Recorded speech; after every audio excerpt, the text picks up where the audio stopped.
చాలా మందికి ఒక సందేహం ఉంటుంది. యేసుక్రీస్తు ప్రభువారు 3.5 సంవత్సరాలు మాత్రమే పరిచర్య చేశారు.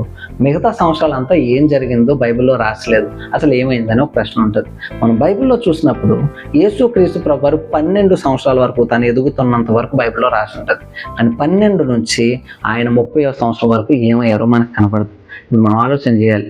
చరిత్రకారులు చెప్తున్నటువంటి మాట ఏంటంటే, బైబిల్లో ఎక్కడా కూడా యేసుక్రీస్తు ప్రభువారి తండ్రి గురించి ఆయన పరిచర్యలు మనం చూడం.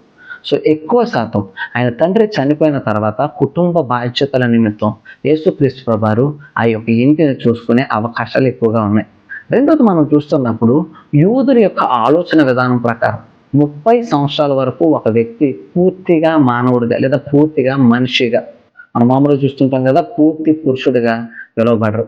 యేసుక్రీస్తు ప్రభువారు 30 సంవత్సరాల వరకు it is a kind of preparation. 30 సంవత్సరాల వరకు సిద్ధపడి సంపూర్ణముగా నిలబడి ఆయన పరిచయంలోకి వచ్చినట్లు మనం చెప్తున్నాం. ఒకవేళ మిమ్మల్ని ఎవరైనా సరే యేసుక్రీస్తు ప్రభువారు 30 సంవత్సరాల వరకు ఏం చేశారని అడిగితే ఈ యొక్క సమాధానం వాళ్ళతో చెప్పండి.